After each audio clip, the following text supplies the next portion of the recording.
Early early age that is जब 14 साल का था तब एक रेलवे एक्सीडेंट में मेरा राइट हैंड कट जाता है। बचपन से बहुत एक बड़ा ख्वाब देखा था कि मैं इंडियन आर्मी को सर्व करूँगा और बहुत सारी स्टार्टिंग से मैंने बहुत होप्स रखी थी कि मतलब कुछ भी करके मैं इंडियन आर्मी में घुसूँगा कोई कैसे भी करके। But all of sudden when I was 14 years old, 14 साल की उम्र में 8 स्टैंडर्ड में पढ़ रहा था और एक रेलवे एक्सीडेंट में किसी और की गलती की वजह से एक धक्का लगा। बाजू में से एक मूविंग ट्रेन थी, उसके बीच में गिर गया, हाथ पे से ट्रेन चली गई। 29 डेज इन कोमा। कोमा से बाहर आना ही मेरे लिए बहुत बड़ी बात थी। 29 डेज इन कोमा। उसके बाद जब होश आया तो पता चल रहा है कि मतलब हाथ कट गया है। फैमिली देख रही है। फैमिली को भी 3-4 दिन के बाद पता चला, बिकॉज ढूंढ ही नहीं पाए थे उन लोग मुझे। देर लेटर ऑन 29 डेज कोमा से बाहर निकला, फिर बाद में पता चला कि हाथ नहीं है। लेफ्ट शोल्डर थोड़ा बहुत डिसलोकेटेड था, सिर पे मल्टीपल इंजरीज, 42 स्टिचेस लेके घूम रहा था मैं। धीरे धीरे ऐसा रिकवरी तो बहुत ख़राब थी, 6 महीने हॉस्पिटल में रहना था। जनवरी में एक्सीडेंट हुआ, till June I was in hospital itself. और इसी दौरान जब पता चला कि मतलब कुछ है ही नहीं, और बचपन में ऐसा कैसा हुआ करता था कि मतलब कोई डिसेबल्ड होता है तो एक दिखता है ऐसा कि उनके पास एक ही काम होता है, उनके पास एक पीसीओ होता है और कुछ नहीं रहता। मतलब मैंने अपने आप को वही मान के चला कि मतलब अभी अपना लाइफ यही पे है कि ख़त्म अभी। क्योंकि लाइक पढ़ने का भी इतना मुझे शौक नहीं था, बिकॉज मैंने बहुत सुना था कि मतलब इंडियन आर्मी में अगर ज्वाइन करना है तो बस थोड़ा बहुत ही पढ़ाई लगता है, बाकी तो सब फिजिकल पे ही सब कुछ होता है, बाकी तो है ही नहीं कुछ। पर नहीं, हॉस्पिटल में था तो मैं बोला कि सब कुछ ख़त्म हो गया। उसी समय में 2 सुसाइड अटेम्प्ट हॉस्पिटल में ही कर लिए। एक बार पूरा फिनाइल का बॉटल पी गया, एक बार नींद की गोली, पता चले कि नींद की गोली होती तो नींद की गोली भी खा ली। एक बार बच गया, फिनाइल की बॉटल पी लिया, वो वार्ड बॉय ने देख लिया, उसने इमीडिएटली बताया। फ्लश करने में भी 1-1.5 दिन का समय गया। वापस से जब थोड़ा नॉर्मल होने लगा तो फिर पता चला कि नींद की गोली होती है। तो ये नींद की गोलियाँ है, कैसे कैसे वो सिस्टर लोग जब आते थे ट्रे लेके तो पता चला ये नींद की गोली, तो उठा के वो भी 8-10 दिन में डाल दी और वो भी मैंने पी गया। मतलब ख़त्म ही करना, मतलब I was so much like disturb at that time. फिर मैंने बोला कि नहीं, अभी ख़त्म लाइफ, अभी यहाँ पे स्टॉप ही होगी। वो भी क्या पता, डॉक्टर्स को पता चल गया कि मैंने कुछ तो खा लिया है अगेन ये। फिर डॉक्टर ने फाइनली एक रूम दे दिया। वो रूम नहीं, वो जेल ही था, एक सेपरेट सा रूम, बाहर दरवाज़ा, अंदर कोई आ नहीं सकता है, बाहर से कोई मतलब कुछ था ही नहीं। फाइनली घर पे आ गया। घर पे आने के बाद तो शर्म ही आती थी क्योंकि कपड़े वही थे, कबाट खोलो कपड़े वही है, सब कुछ है। जो शर्ट मैं फुल शर्ट पहनता था जिसमें दोनों हाथ हुआ करते थे, अब वही शर्ट है, एक फुल है बट एक हाथ ही नहीं है। मतलब बहुत अपने आप से अपसेट रहता था पूरा दिन भर, अपने आप को रूम में बंद। Because you can just imagine 14 साल की एज कोई मैच्योर्ड एज है ही नहीं है, बिल्कुल भी मैच्योर्ड एज नहीं है। पूरा दिन घर के अंदर ही। फिर रात को 12-12:30 को भाई को बोलता था बाहर लेके चलो, थोड़ा घूम के आने का। तो जो भी बाहर की दुनिया थी वो रात को 12-1 बजे देखता था। धीरे धीरे फ्रेंड्स लोगों का घर पे आना स्टार्ट हुआ। फैमिली भी बहुत चिल्लाने लगी कि मतलब घर पे मत रहा कर थोड़ा बार। ये ट्रॉमा से बाहर निकलने में फैमिली फ्रेंड्स का बहुत ज़्यादा सपोर्ट रहा। देर आफ्टर थोड़ा हुआ, बाहर आना भी स्टार्ट हुआ। फ्रेंड्स लोगों ने थोड़ा और मोटिवेट किया, ये करेंगे वो करेंगे, बाहर आना स्टार्ट किया। उसके बाद सोसाइटी जो होती थी, मतलब उसमें मैं उसे एक आशीर्वाद ही मानता हूँ कि वो सारे जो स्टेटमेंट आते थे उनके तरफ से, वही मुझे कहीं ना कहीं पे आगे लेके जाने में उसका ही बहुत बड़ा हेल्प था। कैसा होता था कि मैं बाहर घूमना स्टार्ट किया तो खेलता तो नहीं था, सिर्फ घूमता था फ्रेंड्स लोगों के साथ। तो फ्रेंड्स के पेरेंट्स, उसको क्या काम धंधा नहीं है, उसका एक हाथ नहीं है, वो तो पढ़ाई भी नहीं कर रहा है, कुछ नहीं, तुम लोग अपनी स्टडीज अफेक्ट करके ले रहे हो। मतलब ये सारी चीज़ें सुनने को मतलब और बुरा लगता था। मतलब मैं किसी को तो नॉक कर रहा हूँ, अरे चल अपन घूम के आते बाहर, तो ये फ्रेंड्स की मम्मी या डैडी अंदर से ऐसा चिल्लाते, उसको क्या कुछ काम धंधा नहीं है, तुम लोग उसके साथ अपना टाइम वेस्ट करते हो। तो बहुत दिल को लग के आता था ये सब चीज़ की, मतलब अरे कि वाकई में मतलब कोई बहुत बड़ी गलती कर बैठा हूँ शायद मैं। नहीं, फिर धीरे धीरे डैडी ने भी बोला कि यू जस्ट पढ़ाई स्टार्ट कर दो, तो डैडी ने बोला कि शायद तुझे मेरे ऑफिस में ही जॉब लग जाएगा। डैडी एमटीएनएल में थे, लेटर ऑन जॉब सर्व कर रहे थे, तो एमटीएनएल में थे, तो बोला कि हो जाएगा, मैं रिटायरमेंट ले सकता हूँ and I can help you, मेरे यहाँ पे तो जॉब कर सकता है ऑफ। तो डैडी ने लगा दिया और 10th पास कर दिया। 10th जस्ट में 42% से पास हुआ। डैडी को बोला पापा मैं फाइनली पास हो गया, अभी 10वीं 10th एसएससी हो गया है, कुछ तो करो, अभी जॉब वॉब का कुछ करो। मतलब मैंने बोला ना जैसे वो पीसीओ ही दिख रहा था मेरे को, तो और कुछ दिख ही नहीं रहा था। डैडी ने बोला अभी मैं 2 महीने के बाद तो रिटायर हो रहा हूँ, तो पढ़े इसलिए तेरे को थोड़ा ये कर दिया। मतलब एक्चुअली देखने जाएंगे तो पापा ने मेरे को ऐसा पोपट ही बना दिया कि भाई तू कर ले करके।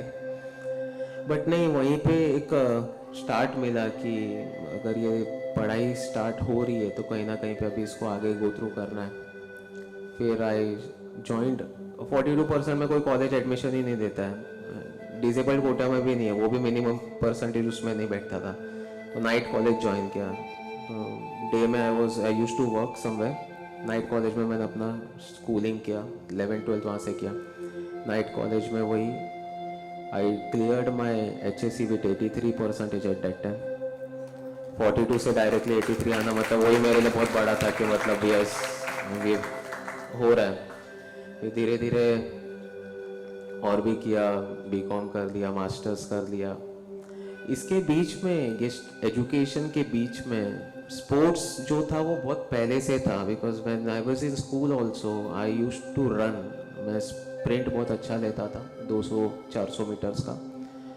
तो पहले जब हुआ था एक्सीडेंट हुआ था तो 2006-7 के टाइम पे जैसा मैं देखता था कि ये लोग भागते हैं, वो मैराथन कुछ कहलाती है, तो पता ही नहीं था कि ये होता क्या, बिकॉज ये मैराथन जो वर्ड है वो कुछ इतना खास नहीं हुआ करता था। लेकिन मैंने भाई को भी पूछा, मतलब क्या रहता है ये, मैंने बोला ऐसा कुछ नहीं, एक लंबा रेस रहता है भागते रहने का। तो मैं बोला ठीक है। तो एक दिन मैंने भी बोला कि मैं भी ट्राई करूँगा। ऐसे करते करते फर्स्ट मैराथन भागा, सेकंड मैराथन भागा, and today I have completed my total 34th national as well as international marathons also. This distance includes 7 kilometers, 11 kilometers, 21 kilometers, 42 kilometers and 54 kilometers also. And इतना हुआ है कि ये जितने भी मैराथन्स में भागता हूँ तो एटलीस्ट उसमें मैं वॉक नहीं करता, मैं भागते ही रहता हूँ, उसमें मैं रुकता नहीं हूँ। बस ये एक एंड्योरेंस को टेस्ट करते गया। फिर क्रिकेट खेलने का तो बहुत ज़्यादा शौक था बचपन से। तो शिवाजी पार्क में एक दिन ऐसे घूमने का था, तो वहाँ पे देखा था कि कुछ अलग तरीके से क्रिकेट खेला जा रहा है, बट मैं श्योर नहीं था कि एग्जैक्टली है क्या। तो मैंने पूछा कि ये क्या है एग्जैक्ट, मतलब कैसा है। तो उन्होंने कहा कि मतलब ये डिफरेंटली, मतलब ये हैंडीकैप की टीम होती है ऐसे करके विकलांगों की। तो मैंने बोला कि चलो ठीक है, तो मैं भी स्टार्ट करता हूँ। तो मैंने भी अपना बैट बॉल उठाया। आगे लोग हंसने लगे कि मतलब क्या है ये, और बैट बॉल उठाया तो लोग टेनिस बॉल उठाते हैं, मैंने सीजन बॉल उठाया। लोग सिर्फ बैट लेके जाते, तो मैंने किड बैग उठाना स्टार्ट किया। तो और लोगों में हंसी फैलने लग गई कि ये है क्या एग्जैक्टली, करना क्या चाह रहा है ये। मैंने बोला कि नहीं अभी तो चल रहा है। और ये मेरा एजुकेशन एज वेल एज इसमें क्या कहते हैं इसे, एजुकेशन और स्पोर्ट्स दोनों को पैरेलल रख के करना था। तो इमीडिएटली मैंने फटाफट स्टार्ट किया।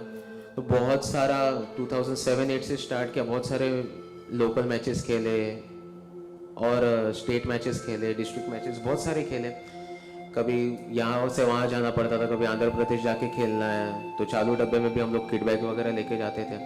एंड फाइनली इन 2014 एक चांस मिल गया कि मैं अपने इंडिया को सर्व कर सकूँ, and I got selected in Indian cricket team for physically challenged. 2015 में एशिया कप खेला and we became the champion of Asia cup 2015। और बहुत सारे bilateral series, India versus Pakistan, Sri Lanka, Bangladesh, ऐसे बहुत सारे बायलैटरल सीरीज उनके साथ खेली। और फाइनली आज क्रिकेट के मुकाम पे, मतलब एक जो बचपन में सोचा था कि मैं भारत माँ को सर्व करूँगा, आज भी मैं वही कर रहा हूँ। बस वही एक दिल में बहुत अच्छा लगता है कि मैं finally I am serving India, not in the field of defence but in the field of sports. और ये हमेशा मैं आगे करते ही रहूँगा, इसको मैं स्टॉप नहीं करूँगा। टीचिंग फील्ड में आने का भी मकसद एक ही था क्योंकि ये एक अकेला स्टेज था जहाँ पे मैं यूथ के साथ कनेक्ट रह सकता हूँ।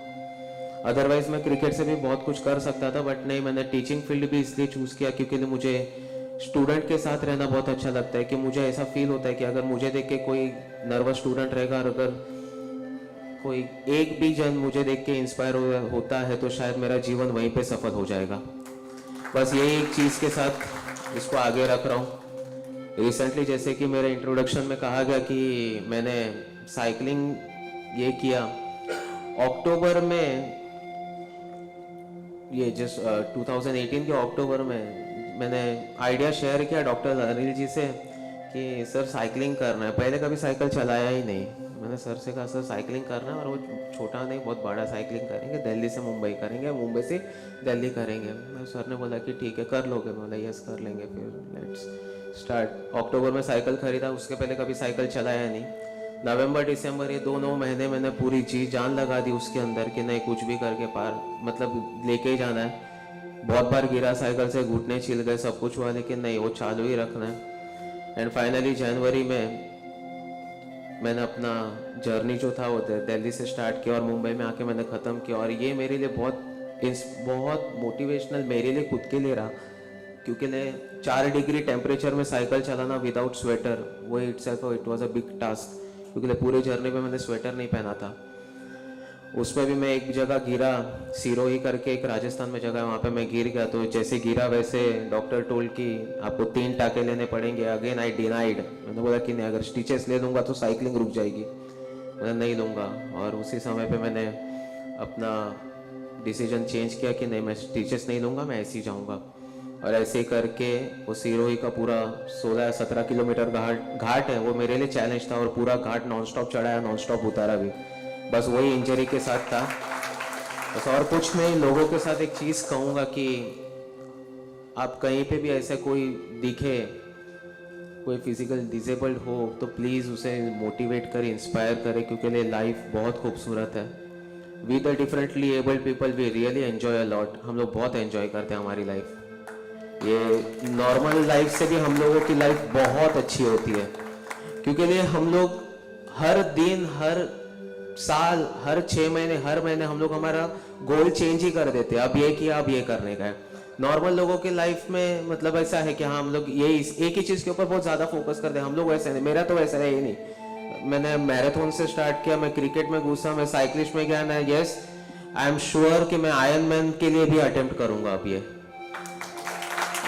मैं आयरन मैन के लिए भी जाऊंगा और ये करके तो रहूंगा। मैं आयरन मैन का बहुत ऐसा स्ट्रॉन्ग, मतलब ये मेरे को बहुत अच्छा लगता है कि we the differently abled, we are actually very different. हम लोग है ही पूरे डिफरेंट। एंड जैसे कि अनिल सर ने हम लोगों को नाम दिया है limited edition, really thanks a lot कि आपने इतना खूबसूरत नाम हमें दिया है। I am really thankful to doctor Shri Anil Kashi Murarka ji, Bharat Vikas Parishad, कि मुझे यहाँ पे आके कुछ बातें बोलने का मौका दिया। Really thanks a lot. Thank you. जय हिंद, जय भारत। धन्यवाद।